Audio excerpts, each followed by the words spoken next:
if you go to the Remember a Charity website, there's a section for wealth advisors, and there we've actually created a whole bunch of other resources with our amazing committee, who've all sort of helped us shape these resources. So we've got like a very interesting report just generally on the marketplace around legacies, also on some of these questions around sort of potentially what are the barriers with advisors, and also some again lots of stats on why you should be having the conversation. And actually I think the donor advised fund sector is really interesting in this respect, because whereas before clients might be quite nervous about naming specific charities because they might feel, well, will I still care about that charity in 10 years' time? Will it still be there? And so on. Sometimes using a donor advised fund instead can give a lot more flexibility, because you're saying I will leave, X percentage of my estate or X amount to this specific donor advised fund account that I've set up already. And then you'll have a letter setting out, well, actually, these are the things I'd like the account to benefit, the type of courses I'd like them to focus on. So it's almost a way of giving you flexibility, but still having a degree of control.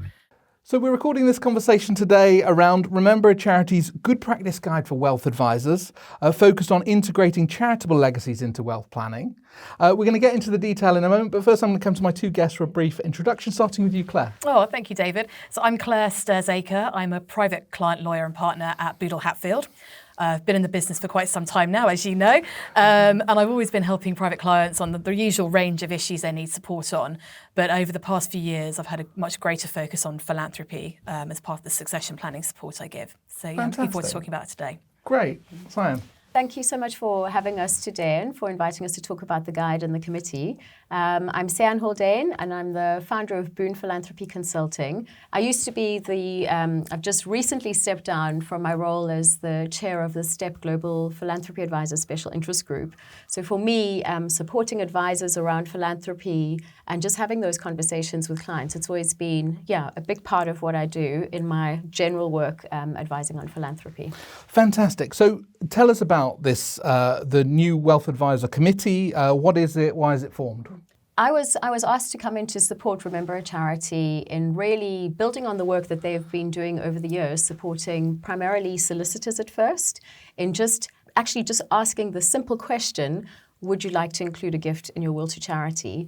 And I think with the great wealth transfer happening, and a lot more client demand around giving, we found that this was the right opportunity to start putting together some work to just really support advisors in having these important conversations.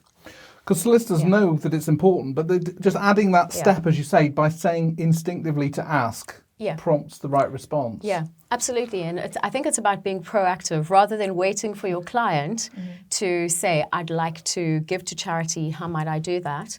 Like our goal here is really just to try and actually make it quite easy and just give a little bit of context and support around how you might have that conversation. I think the difference also, and Claire, you'll know more than me, when you're actually talking to your clients, I think there's a perception also that particularly when you're talking about your will or estate, some other advisors don't necessarily always want to go there because they think it might be, you're talking about death, like, do we want to bring it up? But actually, what we hope to show with the guide is that it's a very empowering conversation to be having, and one that actually can just open up a whole rich other world, really, for clients. Yeah, definitely. Thanks. And Claire, how have you seen conversations around charitable legacies evolving during your career? Yeah, well, it's interesting. I think typically it's been quite a close conversation, I would say, in the main. By the majority. So you have if you think about a solicitor preparing for a meeting with a client on their will, they'll probably have a will questionnaire either in the meeting or they've looked at it in advance, and they might ask quite a close question to that client around, do you want to leave a legacy to charity? And I'd say probably in the majority of cases, the client will say no and move on. Right? Yeah, and I think it's a really close conversation. I think what we've been trying to encourage through the work on the committee is actually maybe don't ask such a close question, go a bit more broader than that. And the reason I stepped in to help on this committee is that I've seen much more of an inclination amongst my profession and more broadly in the wealth management sector to engage with this whole topic of philanthropy, because the levels of wealth that we're now dealing with, within our client bases, both in the UK and globally, is huge. And I think many clients are starting to say, how much is enough? And actually, once I've figured out how much is enough, well, then what am I going to do with the rest of it? And philanthropy has become a very natural area to turn to. So I think trying to now shape that conversation. And the starting point being the wills work actually is a really great starting point in many ways, because you're reflecting on, what your life's been about, what you want your legacy to be, and to have a broader conversation on that can be incredibly helpful for clients. So the closed question approach, I think, it needs to start to be phased out slightly when it comes to helping clients prepare wills, so they can think more actively about their legacy. And I guess when it's tabled in the meeting, if it's tabled as like the last thing, do you want to leave a legacy? Once you've been through reams of other detail on property or portfolio, other assets, it just doesn't sit naturally, back does to it? front. Yeah, it's completely. And I think there's this interesting point around when people are approaching their will. The actual will itself is the output of what should have been a very much larger conversation to start with around things around, how do you see the purpose of your wealth that you've built up? What are your shared values and as a family around your wealth? How do you think you want this wealth to be passed down to the next generation and also to charities? And it's a really exploratory conversation that isn't just one meeting, probably might be a series of meetings, and it may well involve us reaching out to people like Sianne and others in the industry to support with those conversations. But just doing a bit of work on that at the start before you get into the nuts and bolts of, okay, how do we draft your will, who your executors are, and so on, I think is so much more valuable for the clients and for us. And the research from clients is quite striking, isn't it? That they do want to hear and talk about charitable giving, yes, but it's somehow not getting through to advisors that they want to be engaged on this topic. What have you found? So? Yeah, absolutely. So I am going to look here at a stat. So we know that half of UK millionaires have actually already included a charitable gift in their will. So this was from Remember Charity's recent research. We also know that 46% of all legacy income, so that's all of this income that's already going to charities, comes from estates valued over £1 million. So we know that people are doing this. But even on the consideration side, so those who haven't included a charitable legacy have actually said that they're very open to having that conversation. So it is interesting that there is a bit of that mismatch. And I think that there was another statistic, 9 out of 10 wealthy individuals in the UK already give to charity. But what we know is that it's quite inconsistent. So, they might make a donation and then sort of pause, or, they might give over a number of years and then also stop. And they say, those people, that they know that they can give more, but they just need a little bit of support in understanding what that means, whether it's from a tax perspective or even someone just helping them think about, like, how do they do it? When is the best possible timing? Just all of that support would actually, sort of make a huge difference. Yeah. And Clare, what's your experience when you have engaged clients on this field? What's the impact been? What's the result been on your relationship as well with them and what the client gets out of that interaction too? Yeah. I mean, I think, we will have interactions where a client will say no, and they don't want to go any further, no matter how open my questions might be. And you've got to respect that. Each client's different. They've got their own values around this. Where the clients do want to explore it, it's often trying to break down what have been the barriers, maybe, to them developing their thinking, maybe being a bit more ambitious around how much they want to leave to charity. So you'll find many clients will be worried about, well, if I commit to a certain amount now, how might that impact my family? Am I leaving them enough overall? What's the risk of me leaving something specific to charity, and maybe that charity then being quite aggressive and seeking to get that money from the estate after I've died? So there'll be a number of risk factors in their mind, which is really important for us to kind of work through and address to see how we can get them in a place that's comfortable, and to identify how we can best draft their will, in particular in this instance, to ensure that there's a degree of flexibility there to deal with those areas. Do people also worry about the efficiency in which the charity spends the money? So say you've got a multimillionaire who's been quite successful in business, they understand the way organisations work. They might hold back because they think, well, I don't want to be giving substantial gifts to organisations that aren't going to create the impact I want. Yeah, absolutely. And it's interesting because I also worked in the charity sector myself. And I'd say, like, generally, the UK, we've got the Charity Commission. It's a very well-regulated sector. Everything has to be publicly available. So I think, I often encourage, my clients to have a look, and that's part of the process of what I do with them, is like understand, okay, for you, what does impact actually mean? What are you trying to achieve with this gift? And really sort of work them through that, and then, sort of I'll produce something so they can actually see, sort of some of the things that are the criteria that are most important to them, how that all sort of fits into what that donation might look like, and just help them understand a little bit more, how the sector works. why money does actually still need to be spent, sort of in order to sort of fundraise for more support for an organization, etc. So, yeah, it's sort of taking them through a bit of a process, understanding the sector, which is quite different, but then also really helping them also to potentially make the gift efficient, so maybe restricting it to some extent, but then also giving a bit of a buffer so that the charity does have additional, sort of spending to be able to just, keep the lights on as such. Exactly. And what's interesting, David, is when, since Sianne and I have been working together on projects, is seeing when clients start to engage with a charity, so before they die, they think they may care about a particular cause like cancer, and they think they may want to start engaging with a charity to understand what they're doing. And if they allow themselves to do that, and to say, Sianne really taught me this, actually speak to the legacy teams, tell them that you're thinking of leaving a legacy in your will and you want to understand more about that charity. And the network and the experiences the clients can start to have as a consequence of that can be really transformational for them as well, actually.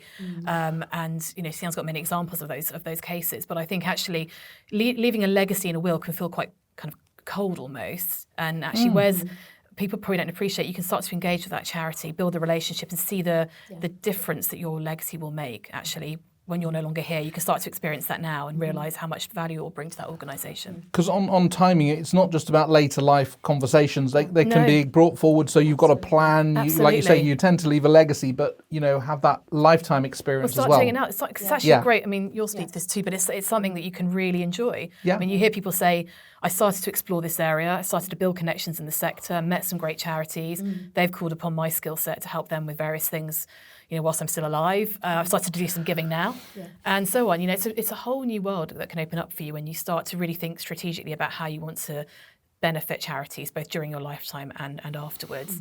So I'm a real advocate for clients to start to live that now and experience it now. Yeah. And for advisors also, those who start tabling these topics, get involved in the networks, get involved in the people, they can also, they're helping do good, but also they're able to advance their business in a sound way because it's starting new conversations with different clients that maybe they didn't have before. What's your experience around how advisors, the best advisors in the space, are using kind of these conversations to... Well, the one point you just picked up on there, I think it's important just to focus on that a bit more because actually I'm finding that many advisors, when they start to think, right, I want to understand philanthropy a bit more, I want to be more confident in talking about philanthropy.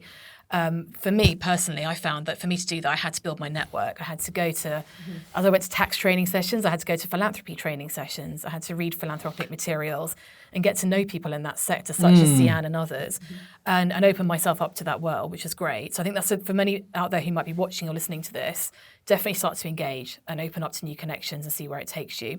And then when you start to have these conversations with clients and you can start to work out the type of questions you might ask to bring this into the meeting, it can be really, really rewarding. As I said before, you might have clients who would just say no, who might say, yeah, I'm interested in it, but for tax reasons only. Then probably not going to be the most engaging conversations, but for that, you'll often find people will start to say, well, actually, I've been giving to this charity. Here's what I've enjoyed. Here's what I've not enjoyed. Here's what I think I might like to focus on going forward. It's a very natural and human conversation to have, and you don't have to be an expert in it to start with. You do need to bring in the experts as you start to advance that conversation, such as Sianne and others, who can carry out research, connect you with charities and so on.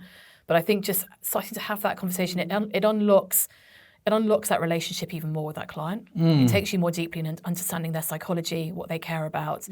And I think there's nothing worse when you find out maybe you've been meeting with a client, you've been helping them with the technical work that's involved in whatever area you're in, and then you find a year later they've been talking about philanthropy with somebody else, and you're sat there thinking, why did they not speak to me about that? Well, guess what? If you haven't raised it, they're not going to speak to you about it properly. Yeah, so, absolutely. Own it and start to be part of that with them. And I guess that broader conversation also brings in other family members, that get people around the table around some of these topics. That can be also valuable for family cohesion and the sense of purpose, isn't it? I mean, what's the value in advisors helping be that conduit to broaden out the conversation to other family members? I think that's really helpful because often you can find that the principal, the wealth holder, will have certain areas that they're very passionate about, but that won't necessarily align with the next generation, for example, or with other family members such as a spouse.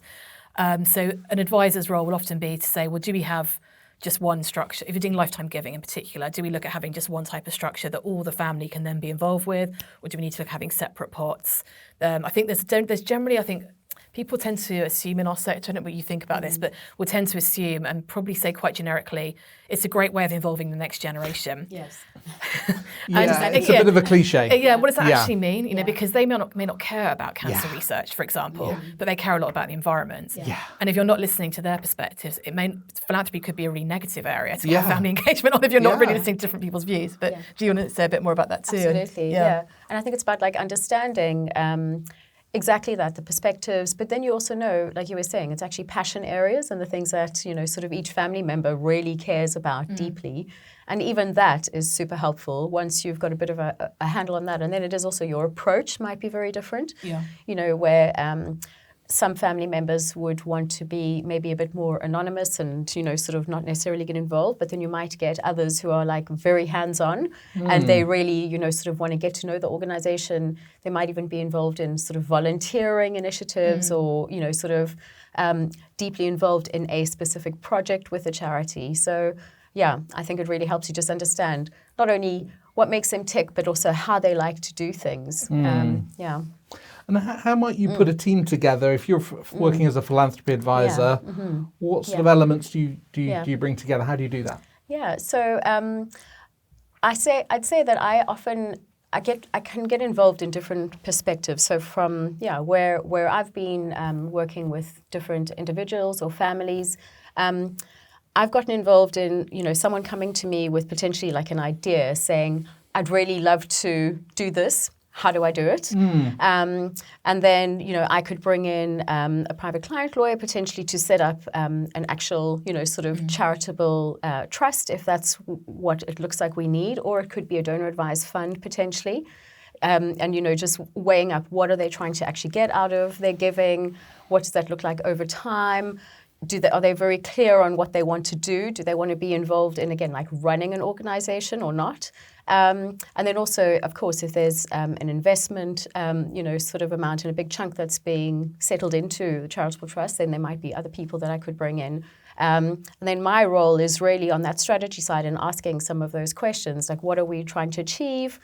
What's the time frame? Is there more than one cause area that we're looking at? And if there are, then when we dig a little bit deeper within those, what are we actually trying to do? And how do we want to do it? Like, again, do you want to be stepping back from it or do you want to be involved? Yeah. And I mean, what are the most popular causes that are out there? Is it still like environmental health? Are there areas that are kind of underserved that actually philanthropic capital could make a real impact on, but people know the sense of supporting a charity for the environment? What's your experience of helping them find that area? Yeah, well, I think this is an interesting one, and this is probably also where you see the generational differences. I think like medical research and health broadly, that's more supported by older generations. And I wonder if it's also because as you get older, maybe you're more conscious of your own health and mortality, potentially. And maybe more traditional charities, like the bigger, more like secure, stable charities, I think you'll find older generations supporting.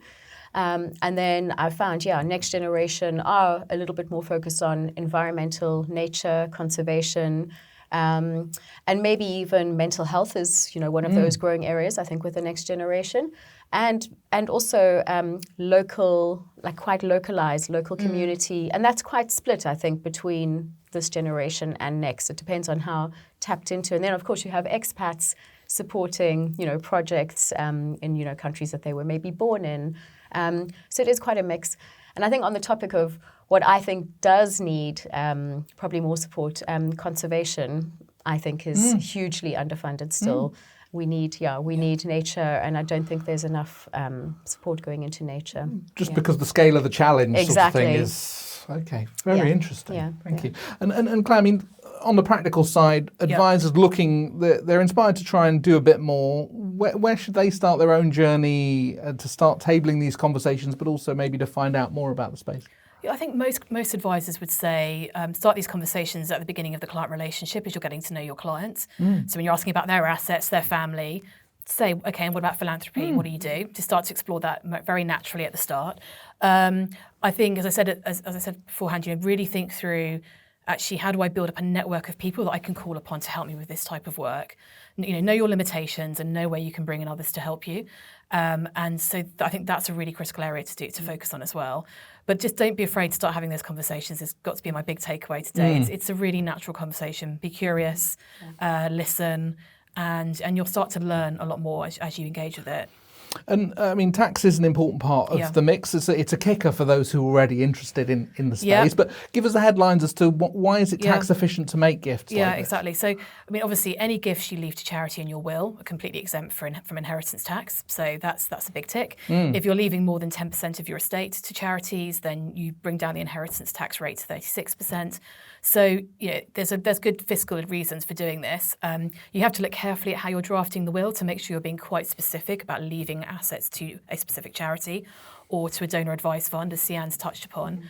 And actually, I think the donor advised fund sector is really interesting in this respect because whereas before clients might be quite nervous about naming specific charities because they might feel, well, will I still care about that charity in 10 years' time? Will it still be there? And so on. Sometimes using a donor advised fund instead can give a lot more flexibility because you're saying I will leave, X percentage of my estate or X amount to this specific donor advised fund account that I've set up already. And then you'll have a letter setting out, well, actually, these are the things I'd like the account to benefit, the type of courses I'd like them to focus on. So it's almost a way of giving you flexibility but still having a degree of control. So I think the donor advised fund has been great actually at catering for that sector of the client market who wants to do something but is a bit nervous about committing fully to specific charities. And Sianne, in terms of banks and wealth managers able to manage money through DAFs, are you seeing a more adoption in the sector? Is there more familiarity with DAFs amongst those who are actually managing portfolios? Yeah, certainly if I look back sort of 5-6 years ago, I think most people at least know what a DAF is now. Yes. Yeah. And absolutely, I think there's actually an appetite for more and more of the banks to be sort of considering also creating their own DAF. So I think there's going to be even more growth in the market, and we're going to see more banks also setting up their own structures for their clients also. And I think it's great. I think it's a wonderful opportunity because a donor advised fund to me is almost like the legacy as that opener because you're able to say to a client then, by the way, we've thought about your wealth and what the purpose is, what you'd like to achieve with your wealth, and then you could say, have you thought about charitable giving? We have this, have you heard about a donor advised fund? And then you can explain what that is, and then you've got something that you can immediately support your client with, and it's much like with a will, almost that conversation, because you're talking about all of these aspects when you're doing your estate planning and how you'd like your wealth to be passed on, and obviously charity is one of them. And we have in our guide, we've got some good questions because sometimes one might stumble a little bit. Okay, how do I actually say it? What questions should I be asking? So that's one of the things. Yeah. So on the guide, then, I mean, it obviously covers gifts within wills, but what else does the guide cover? Well, very much it covers. We wanted it to be very practical. So we've got some great insights from lots of different advisors who've been working in this space for a while. So a couple of reflections from them, but also then we've got very practical, like these are actual, conversation starters, or these are the types of role play style. Yeah. Or even in this scenario, you might want to ask this question. Yeah. So just really, sort of trying to make it quite simple. Yeah. And just looking at charity versus philanthropy and the distinction between those things. Sianne, just asking, I suppose, is this distinction important? What's some of the terminology here that people might see? I think it's interesting because there's a few people I know who are certainly, we would call them philanthropists, and they're like, oh, I don't know if I'm a philanthropist. Yeah. Seems a bit grand. It seems grand, exactly. And sort of being charitable is obviously just about giving. It's that very basic, sort of generosity. And I guess philanthropy is to care for your fellow human or fellow mankind. I think the translation is sort of something along those lines. So for me, philanthropy is being a little bit more strategic and, sort of really, thinking about it over a period of time and having a bit more sort of structure, whereas charity might just be giving. But all of it is fantastic. And philanthropy, it's not only, we always talk about the different ways to give, right? It's not only about financial support. It could be opening your networks. It could be giving your time. And it also could be, you know, sort of if you've got an operating family business, potentially giving, you know, sort of gifts in kind or, you know, products or other services. So there's a whole swathe of ways to actually support charity. Yeah, just on, sorry, Dave, just on that note, what I found quite interesting recently, you know, when you're thinking about the spectrum of philanthropy and what it encompasses, you know, I advise family businesses a lot on succession planning. And there's definitely been an increased level of interest in actually, could we look at leaving shares in our family business into a philanthropic structure? Because we feel it's really important that we have a proportion of our profits going to charity. It works well for the business, it works well for the family from a purpose and values perspective. And it can help deal with some of the difficult issues that arise around succession planning. So it's an area that needs quite careful exploration because there can be challenges with charities owning shares in family businesses from a diversification perspective. But we're certainly seeing more family businesses engaging on this topic in the UK and globally. So as part of a broader succession conversation. Absolutely, yeah. Which is a great time to have it. Yeah, if they already care a lot about doing good in society, giving back, and they feel they've been incredibly successful, and it's important to them and to their workforce that they continue to see that legacy through, then having that structure that owns shares in your business can be an incredible way of achieving that.